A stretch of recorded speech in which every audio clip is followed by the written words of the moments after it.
और सबसे बड़ी बात, एक बात कहें बंधु, हम भी अपने लाल जी को लेकर सब जगह जाते हैं, हर जगह। ठाकुर जी यहां से वृंदावन थोड़ी जा रहे हैं।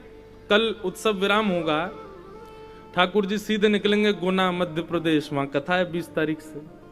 लाल जी गुना जाएंगे, वृंदावन नहीं जाएंगे। तो गुना के बाद में फिर 4 दिन का अवकाश है, तब वृंदावन आएंगे। आप लोग कहेंगे महाराज जी आप भी अपने ठाकुर जी को लिए घूमते हो, हम लोग लिए घूमे तो क्या दिक्कत है? पर हमारे ठाकुर जी बड़े व्यवस्थित चलते हैं। एक ट्रक सामान तो ठाकुर जी का व्यवस्थाओं का ही चलता है। क्यों? मन में ये भाव है कि भाई वो ठाकुर जी हैं, उनको कहीं भी बिठाना नहीं है, कहीं भी सुलाना नहीं है, कहीं भी रख नहीं देना है, कुछ भी उनके सामने खाना नहीं है, कुछ भी उनको परोसना नहीं। रसोईया भी संगी चलते हैं ठाकुर जी के, उस ठाकुर जी के प्रसादी में। देख वे में नेक सो हमारो लाला, पूरी व्यवस्था चलती है उनके साथ में। हमारी माता जी तो इतनी परेशान कभी कभी हो जाती हैं, हमारे घर की एक फ्लोर में बिल्कुल जगह ही नहीं बची, सारे सामान ठाकुर जी के। अभी आप देखते हो राजभोग आरती, खंड पाठ चौकी यहाँ की, और हर साल में नए सामग्री और बनवा देता हूं, तो बेचारियों कहती कहां भरे हो भैया, पूरा घर तो तेने लाल जी तो ही भर दियो। सामग्री इतनी ठाकुर जी की रहती है साथ में। तो हमारे ठाकुर जी बड़े व्यवस्थित चलते हैं, उनकी बड़ी व्यवस्थाएं चलती हैं साथ में, और हम ये भी ठाकुर जी कृपा की व्यवस्था कर पा रहे हैं। तो उन लोगों से प्रार्थना जो डलिया में ठाकुर जी को लेकर चलते हैं, सब जगह जाते हैं, एक मेरी बात सुनना,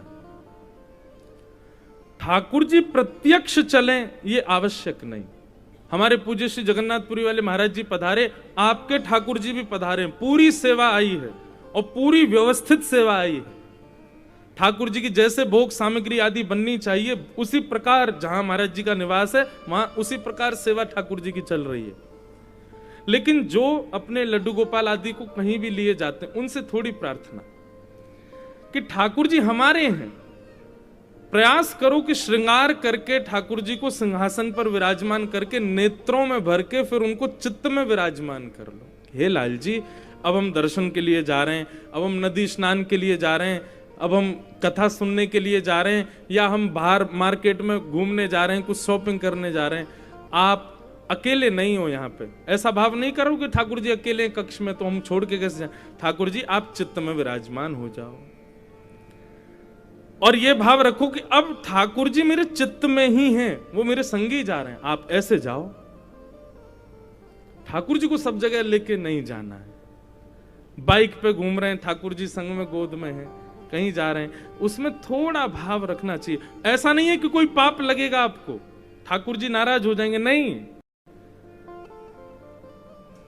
पर भाव से आप ठाकुर जी को स्वीकार नहीं करते हो, उससे भी ठाकुर जी की सत्ता पर एक प्रकार से प्रश्न चिन्ह लगा रहे हो आप, कि नहीं ठाकुर जी आप यहीं हो, आप हृदय में नहीं हो, ऐसी बात आ जाती है। श्री माधव दास जी जगन्नाथपुरी भगवान के बड़े अनन्य भक्त, एक बार उनके मन में भाव आया कि मैं वृंदावन जाऊंगा दर्शन करने के लिए, और वो श्री महाप्रभु जगन्नाथ जी के सामने जाकर के आज्ञा लेने लगे, महाप्रभु जी मैं वृंदावन जा रहा हूं दर्शन करने। तो श्री महाप्रभु जी रोने लगे, नेत्रों में आंसू आ गए जगन्नाथ जी के। माधव तुम मत जाओ, तुम्हारे बिना हमारा मन नहीं लगता पुरी में। माधवदास जी बोले अब मैं, भगवान मेरे भी तो मन करता है कि मैं वृंदावन जाऊं, तीर्थों में जाऊं, दर्शन करूं। जगन्नाथ जी बोले तो भाई एक काम करो, तुम हमको भी ले चलो साथ में, हम भी चल रहे हैं तुम्हारे संग, वृंदावन रहेंगे। ठाकुर जी तैयार हो गए मंदिर छोड़ के जाने के लिए, बोले बलभद्र सुभद्रा संभाल लेंगे, 6-7 महीने में हम भी तुम्हारे संग लौट आएंगे, हम तो तुम्हारे संग ही चलेंगे। माधवदास जी बोले भगवान पूरा विश्व मेरे पीछे पड़ जाएगा, आप ऐसे नहीं करो, और आपको तो इतनी भूख लगती है, पूरे दिन आपको दाल भात खवाना पड़ता है, नए नए भोग बना बना करके आपको पवाने पड़ते हैं। अब मार्ग इतना दुर्गम, बीच में भोग की व्यवस्था नहीं हो पाएगी, आप भूखे, आप हम तो संत महात्मा 3-3 दिन भूखे रह लेते हैं, आप कैसे रहोगे? जगन्नाथ जी बोले नहीं लेके जाओगे हमको अपने साथ? बोले भगवान अब आप बस इसको निवेदन मान लीजिए, आप तो पुरी में ही विराजो, मैं जाता हूं, 5-6 महीने में आऊंगा दर्शन करके। माधवदास जी चले गए।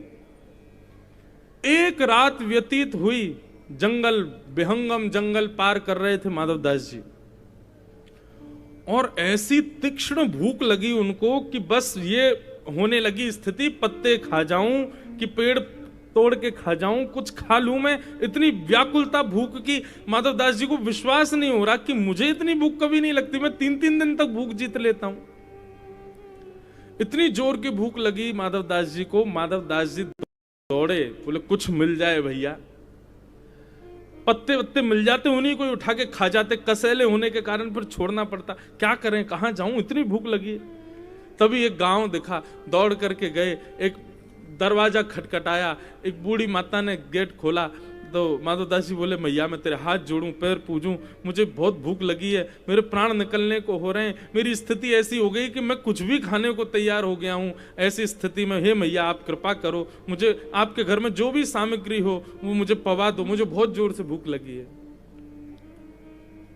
माता जी ने माधवदास जी को बुलाया, सुंदर थाली लगाई। माधवदास जी तो थाली देखते ही महाराज प्रणाम करके तुरंत लगे पाने। माता जी आकर के बोली, बाबा ने एक धीरे पा लियो, इतनी जल्दी जल्दी मत पाओ। और कैसे निष्ठुर बाबा, अकेले अकेले पा रहे हो, इस संग में छोटा सा बालक तुम्हारे बैठा, कैसे देख रहा थाली की ओर, इसको क्यों नहीं खिला रहे हो? माधवदास जी बोले, कोई बालक नहीं है हमारे साथ। अरे झूठ और बोल रहे हो, ये बगल में पता नहीं किस माता का बालक चोरी करके लाए हो। बाबा रुक जा, सवेरे पूरे गांव में हल्ला मचाऊंगी, तुम एक बालक चोरी करके घूम रहे हो। माधवदास जी बोले, कहां है बालक, कौन है? बोले, ये बगल में बैठा तो है तुम्हारे। माधवदास जी ने अपनी भाव दृष्टि से देखा तो मंद मंद जगन्नाथ जी मुस्कुरा रहे थे। बोले, हम संगी हैं आपके, हम पुरी में नहीं, हम संग आए हैं। और माधव ये भूख आपको नहीं लग रही है, हमको लग रही है। माधवदास जी बोले, तभी तो मैं कहूं कि ऐसे लग रहा है कि मानो जैसे पेट में ज्वाला जल रही हो। आ गए साथ में। अब पुरी में, बोले पुरी में हमारा विग्रह विराज रहा है, हम तो भाव से तुम्हारे साथ वृंदावन चल रहे हैं। अब बताओ, माधवदास जी को प्रत्यक्ष ठाकुर जी लाने की आवश्यकता थी? नहीं, ठाकुर जी भाव से गए उनके साथ। अब तो माधवदास जी की स्थिति हो गई, 6 महीना में तो वृंदावन पहुंचे। क्यों? हर 1 घंटा में भूख लग गया है उनको। माधवदास जी अपने पेट पे हाथ रखे, हे जगन्नाथ जी ने डट जाओ, 1-2 दिन तो नहीं चलन दो मुझको। जैसे तैसे वृंदावन पहुंचे। इतनी भूख लगने लगी उनको कि ठाकुर जी संग जा रहे हैं। वृंदावन आते ही महाराज यमुना जी को प्रणाम किया, ब्रजरज को प्रणाम किया, वृक्षों को प्रणाम किया, ब्रजवासियों को प्रणाम किया। जैसे ही यमुना तट पर जाकर के बैठे, भूख लगी आई बहुत जोर की, तो किसी ब्रजवासी ने उनको चने दे दिए थे। माधवदास जी ने वही चने पा लिए। तो ठाकुर जी अब ठीक है, भरगो पेट आपको। माधवदास जी बोले, चलो अब ठाकुर जी के दर्शन करें। श्री बांके बिहारी लाल जी का दर्शन करने के लिए माधवदास जी गए।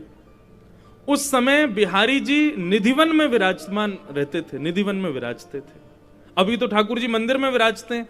ये तब की बात जब स्वामी हरदास जी सेवा करते थे, ठाकुर जी निधिवन राज में विराजते थे। माधवदास जी दर्शन के लिए गए, कपाट लगे थे कुंज के। इतने में ही भीतर से स्वामी हरदास जी निकल करके आए, दर्शनार्थी बैठे थे। ए भाई, तुम लोगों में से माधवदास कौन है? माधवदास जी बोले, मैं हूं भगवान। तुम जगन्नाथपुरी से आए हो? बोले, हाँ, पर आपको मेरा नाम कैसे पता? मैं पुरी से आया हूं, आपको कैसे पता? बोले, इधर आओ जल्दी।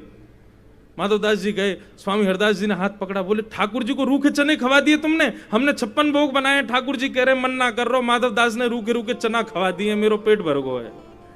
अब वहां माधवदास जी कह रहे, मैंने तो जगन्नाथ जी को पवाया, पेट बाकी बिहारी का भर गया। बोले, जैसे फोन के नए नए स्थानों पर जाकर के वहां के नेटवर्क पकड़ लेता है, ऐसे ठाकुर जी कि तुमने पुरी से यहां आए तो बिहारी जी ने तुम्हारा नेटवर्क पकड़ लिया। अब तुम जो पाओगे बिहारी जी का पेट भरेगा। यह है भाव की सेवा। ऐसे तो भैया आवश्यकता नहीं, या तो पूर्ण व्यवस्था करके चलो ठाकुर जी की। ऐसे व्यवस्थित होके चलो जैसे अपनी व्यवस्थाओं को देख के चलते हो। हमारे भोजन सामग्री हम कहाँ खा लेंगे, कौन से रेस्टोरेंट पर खा लेंगे, कौन से होटल पर खा, ठाकुर जी थोड़ी खाएंगे सब जगह।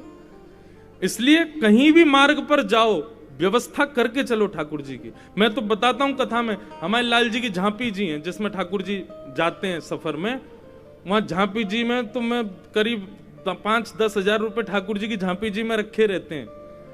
और जैसी फ्लाइट में बैठते हैं, लंबी फ्लाइट हो तो ठाकुर जी से निवेदन कर देते हैं, लाल जी अब तो कुछ मिलने वाला है नहीं आपको।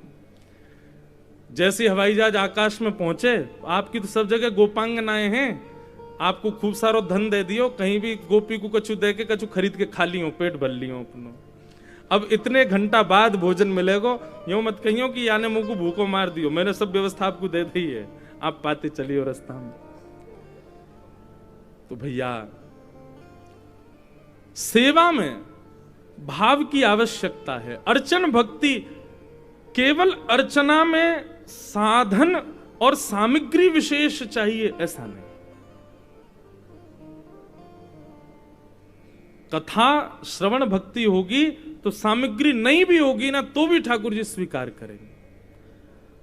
जब श्रीनाथ जी